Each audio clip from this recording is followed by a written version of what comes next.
Right guys, so I'm set inside here and I've got to say, what a lovely car. It feels beautiful, it feels futuristic. Compared to my 2010 car, this feels like it's a leap years, ahead of me.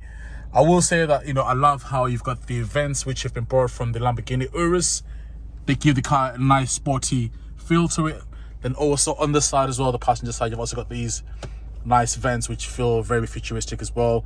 Then you've also got this extra piece over here which comes in that brushed kind of aluminium material there, which will scratch after a little while. So far it's not been scratched, so shout out to the owner of this car, or should I say the previous owner. They've kept this car nice and pristine. It feels brand new. I love certain things which they've covered from a Lamborghini as well. Even this door handle there, that feels like a Lamborghini sort of thing. So you've also got ambient lighting. You've got this strip over there, so it's got the light, so this car lights up in the middle in the night time, which is beautiful. And also the chairs are very comfortable as well. They look very beautiful. They've got this like Audi RS-esque sort of feel to them. So you've got this joined headrest there, which is nice. I love the stitching. It looks very beautiful. You can tell they've spent quite a lot of money. They've spared no expenses. Then that's the key. It feels okay. It's all right. So you get 2 keys with this car. As I said, guys, this car is available at Audi. Sorry, I said at Audi. It's available at Lucas Premium in Shieldfield. Come check them out. So, as someone who owns an Audi, I feel familiar with this environment already, which is a good thing. It's nice to see the Audi DNA which has been passed on. But at the same time, this car feels futuristic. The materials feel beautiful. You've got this like, what's it called? Like piano black, which does scratch quite easy also when you get fingerprints on a hot sticker day. I don't know how that's going to fare. You've got USB-C ports there. You've got your buttons, which is a relief. That's for like, your heated seats, your aircon or climate control, should I say.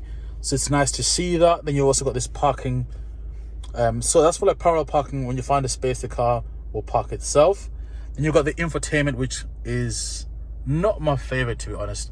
I think purely because it's just got a black background. I'd prefer maybe like a lighter color. I suppose you can change that. And it's got quite a lot of different things. It's simple to use. So we're on home now, so we can go to things like, oh, there we are. So you can go to things like your radio, telephone, media, usual things. So what we'll do is we'll go to car and we can see what we can customize. So there's quite a few things that you can do with this car. So you can do things like the Audi Drive Select. So that helps you to choose your mode. So you can change the car's engine and gearbox and just the suspension as well. So you can go from efficiency, which is that. So you've got the green. So what I'll do is I'll lower the window so you guys can hear the car. So now the car's in efficiency. So comfort, not a lot changes. Go to auto. I think the car just decides what's best for you in terms of driving. Then you go to dynamic. Now with this, it deepens the exhaust note. So when you put your foot down,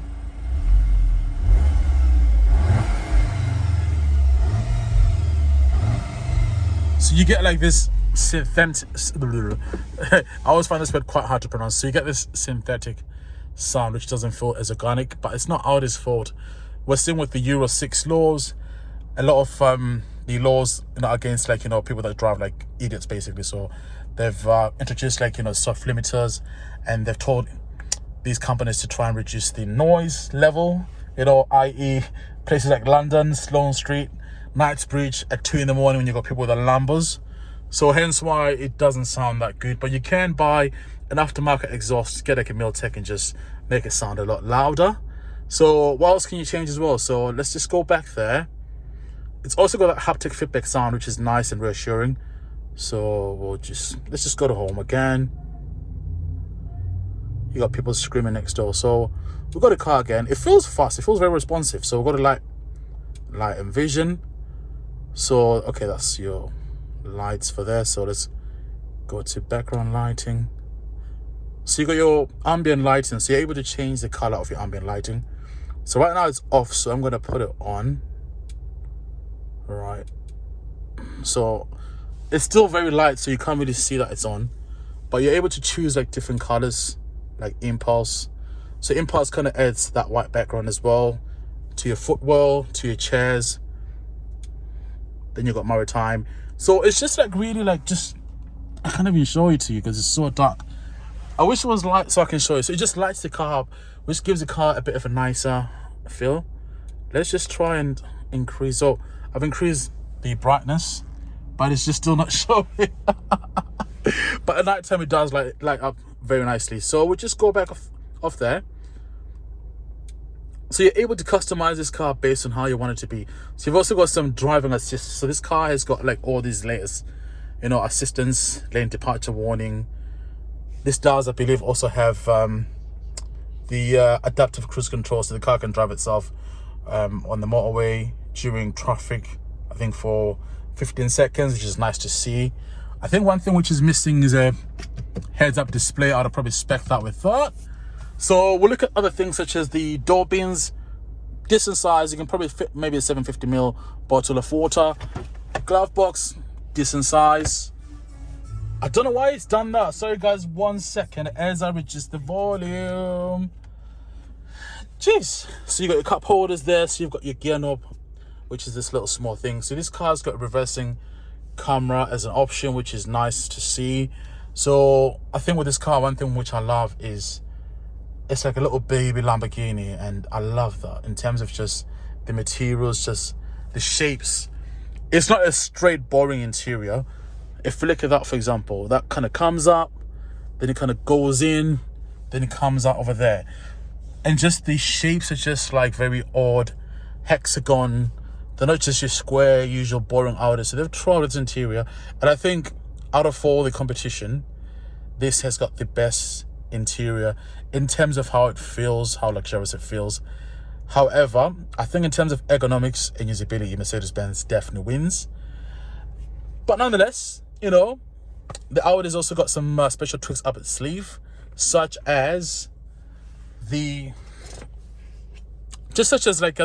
stitching, which you don't get on the Mercedes-Benz A35, and it feels a lot softer. I mean, look at that stitching at the top there. That feels very nice. So this car also comes with the Bang & Olufsen system, which is nice to see. And I will not bore you guys and speak too much about the rest of the car, but just know that this car is a beautiful car, and it's that car which you can drive all season, summertime, winter time, and you won't use that much fuel. It'll keep you safe. And just one more thing before I go, I'm going to show you guys this.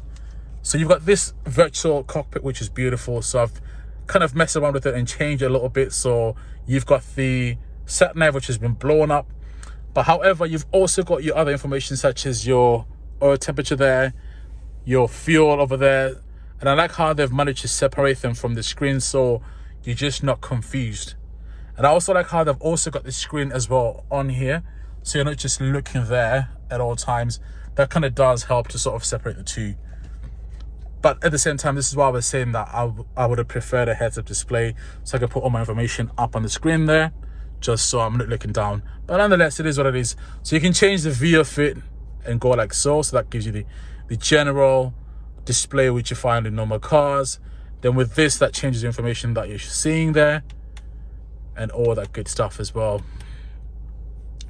So when it comes to your modes as well, I believe this car does give you an option to no, I don't want that.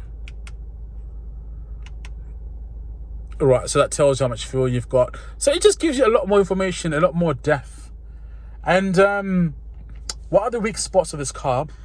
I think when you go beneath this section over here of the door, you do feel some hard plastics. And what else can I say is a weakness? I think another weakness is this car does everything perfect. So it doesn't have any sort of weaknesses. It tries to blend in wherever it goes. It's not loud. It's like that neighbor that you always, hear in the house. Maybe just open the door and get in if you live in an apartment. But once they get in, you just don't hear nothing at all. But a Mercedes-Benz is loud. It's that neighbor you want to come in, and just knock on the door and just say, turn the music down. The BMW feels that way as well. So I would prefer if Audi do what they've done with the new Audi RS3 and kind of make this a little bit more playful. Give it like a nice little drift mode so you can drift this. Make it just a little bit louder and just not make it that perfect. I don't feel that much of a difference between a normal Audi A3 of this age, 2020, And this, apart from the S badges and maybe the chairs, apart from that, I don't feel that much of a difference, and it's a shame. Now, £38,000 for a 2020 car is not bad. We all know with the chip issue that second-hand price cars are going up. It's only got 7,000 miles, and it feels like brand new. So I don't take that away from the car. It does feel like it can last for a long time. So rest assured, when you buy this car, you know it's gonna last you for a long time. Feel-wise, it shouldn't run you too much. It's affordable. It's only a 2-litre petrol. So while this one here, on the back there, you've got your ISOFIX as well, in case you've got any children. You've also got this middle, like, weird sort of like, it's almost like a tunnel. I don't know why it's there, but it's rather quite pronounced, rather strange. I went in the back there. Space-wise, I think my car has got a little bit more space. With this car, there's a bit more space at the front on the bonnet. I don't know why. Maybe it's just to do with like, maybe I guess like some more parts which they've put in there. And I think also with the new laws as well, they've got to, I think, extend the bonnet slightly to help with any collisions, so the car doesn't have any excessive damage on the person. So they've put some plastics there and extra sensors as well, which help with the driver assistance systems. So I guess that's why they've probably like elongated the car outside. But yes, out of 10, I'll probably give this car a 7.5 out of 10. I'd give the A35 an 8 out of 10, and the BMW an 8 out of 10 as well. It just lags, you know, in terms of just the character of the car. It hasn't got a character. It wants to blend everywhere it goes. That's the problem. But yes, guys, thanks for watching. Hopefully you guys have enjoyed this video. Shout out to you guys for supporting me. Make sure you guys subscribe, yeah? Peace.